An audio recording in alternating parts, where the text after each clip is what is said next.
मानसी, आप कुछ कहना चाह रही थी?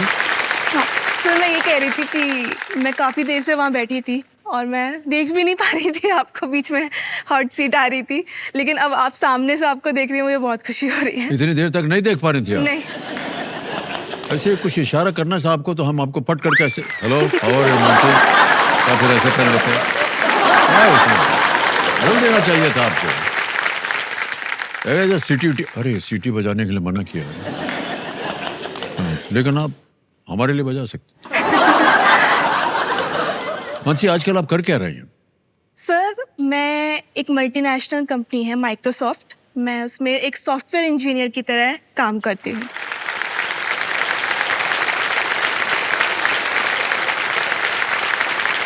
माइक्रोसॉफ्ट ये कोई ऐसी वैसी कंपनी नहीं है, ये दुनिया की नंबर 1 कंपनियों में से है।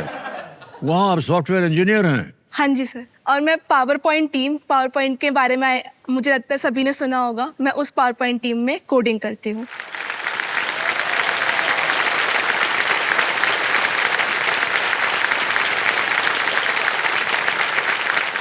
धन्य है आपके माता पिता, और आप सब लोगों को हम बधाई देते हैं कि इतनी कम उम्र में ये कोडिंग कर रही हैं पावर पॉइंट का, और माइक्रोसॉफ्ट जैसी कंपनी में काम कर रही हैं। बताइए, उसके अंदर काम करने की जो अवस्था होती है वो बड़ी कठिन होती है, और कैसे पहुंच गई यहाँ पर? सर जब से मैंने, पहले आपको याद होगा कंप्यूटर पे कंप्यूटर्स होते थे, जब खुलता था तो माइक्रोसॉफ्ट का सिंबल सबसे पहले आता था कंप्यूटर्स पे। हाँ, तब से ही गेम्स वेम्स भी हम खेलते थे कंप्यूटर पे, कुछ ना कुछ काम करते रहते थे, वो सिंबल ही मुझे बहुत पसंद था। तभी से मेरा था कि यहाँ मुझे जाना है, मुझे ऐसा कुछ करके दिखाना है। बहुत बहुत बधाई आपको मानसी जी। ये कोई छोटी बात नहीं है कि आप इतनी कम उम्र में और एक महिला होकर के आप सॉफ्टवेयर इंजीनियर हैं माइक्रोसॉफ्ट कंपनी में। अद्भुत है ये तो। बहुत बहुत बधाई आपको। वाह, क्या बात। धन्यवाद sir.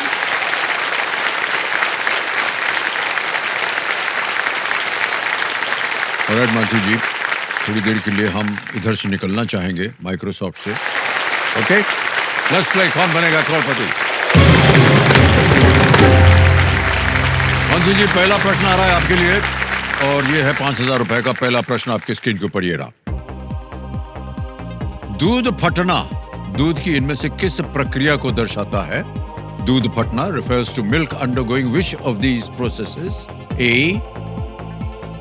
Boiling, B. Curdling, C. Freezing, D. Evaporating. उबलना, जमना, ठंडा होना या भाप बनना?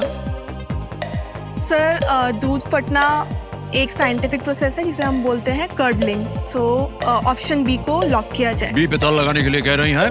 बिल्कुल सही हो गया आपका जवाब। 5,000 रुपए आ गए आपको। कर्डलिंग। चलिए आगे चलते हैं मानसी जी। दूसरा प्रश्न आएगा 10,000 रुपए का। ये रहा आपके सामने। इनमें से क्या एक प्रकार की कलम और एक प्रकार की जल संरचना भी है? Which of these is a type of pen as well as a type of water feature? Option देखिए। A fountain, B gel, C sketch या D dip? Sir A fountain को लॉक किया जाए। ए फाउंटेन पे कह रहे हैं ताला लगाने के लिए। बिल्कुल सही जवाब दिया, फाउंटेन पेन।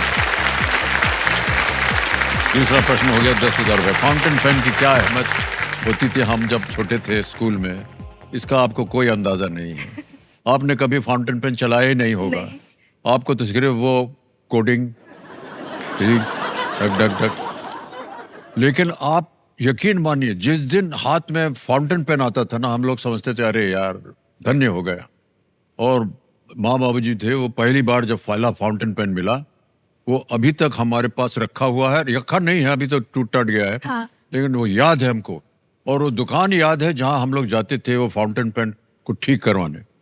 उसमें स्याही कैसे भरते हैं और कैसे उसका निब बदला जाता है, और अभी तक हम वही कर रहे हैं। हाँ, क्योंकि मैं बताऊं आपको मानसी जी, ये लिखने की जो आदत है ये सब लोग भूल गए हैं। आजकल कोई लिखता नहीं है, सब टाइपिंग करते हैं, और वही लिखना हो जाता है।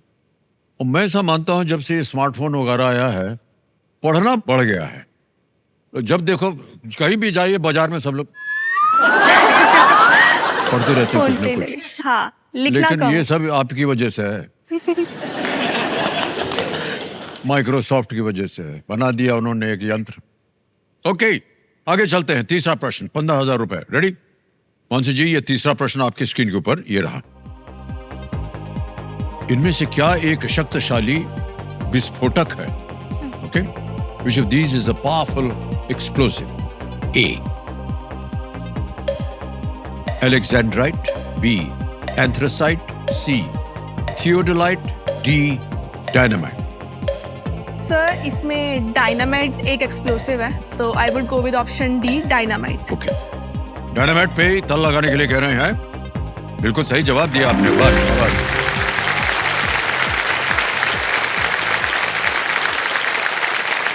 तो हमारे ये जो कंप्यूटर जी है, ये स्मार्टफोन से कम नहीं है। सब कुछ ज्ञान इनको मालूम होता है। उन्होंने एक चीज ढूंढी है और वो कह रहा है कि जो कि जिसका संबंध आपसे है। ओके। क्या है भैया वो चीज?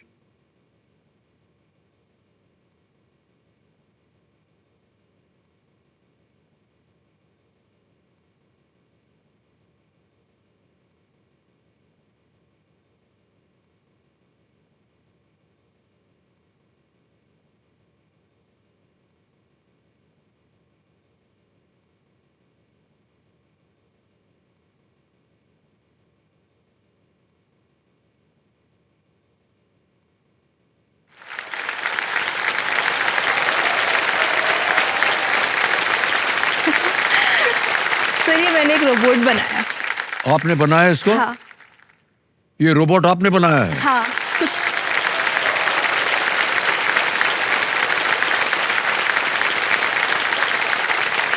सर, ऑफिस में हम कुछ 5-6 लोग हैं। हमने वहाँ पे एक कंपटीशन हुआ था ऑफिस में, तो वहाँ पे रोबोट बनाना था। तो हम 5-6 लोगों ने मिलकर ये रोबोट बनाया। और सर, हमने इसका नाम भी, आपने देखा क्या रखा है हमने इसका नाम? रोबोट का नाम हमने नहीं देखा, क्या था? उसका नाम बसंती। अच्छा,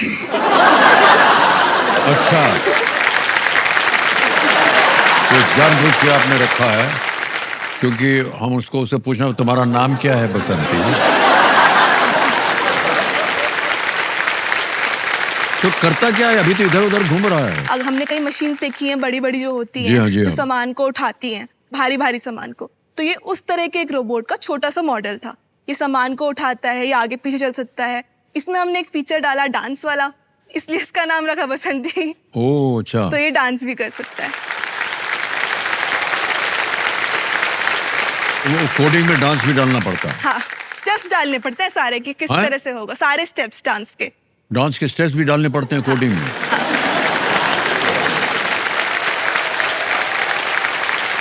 ये अभी और भी उसमें विकास होगा इसके ऊपर? इसका मैंने क्योंकि हम पढ़ते रहते हैं, सुनते रहते हैं हाँ। कि आजकल अलग अलग देशों में, जापान जैसी जगह में हाँ। रोबोट जो है सारा काम वही कर रहे हैं। तो सर, बात कुछ ऐसी थी, आपने जापान की बात की। एक स्टूडेंट एक्सचेंज प्रोग्राम था, Sakura science student exchange program, Japan की तरफ से। ओके। और वो जो जापान की तरफ से प्रोग्राम था, उसमें ऑल ओवर इंडिया से 10 बच्चे सिलेक्ट हुए हैं, जिसमें से मैं एक थी। वाह, क्या बात है।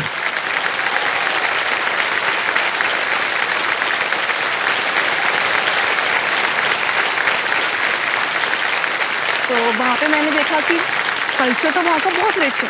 जी। उसके अलावा भी टेक्नोलॉजी इतनी सारी है वहाँ पे। जी। जैसे कि अगर हम मॉल्स की बात करें वहाँ पे, तो अभी जैसे कि क्लीनर्स होते हैं हमारे यहाँ पे, वहाँ पे क्लीनर्स ही नहीं होते हैं, वहाँ पे रोबोट सफाई कर रोबोट का रहे ही हैं। सफाई करता है। हाँ। जी।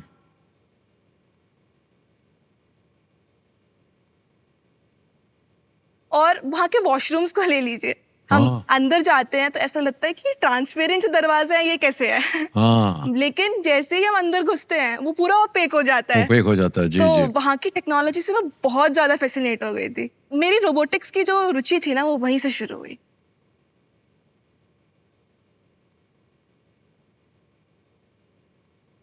ये तो बहुत अच्छी अच्छी बातें सुनने को मिल रही हैं हमको। बहुत बहुत बधाई आपको, अब एकदम सही जगह पर काम कर रही हैं।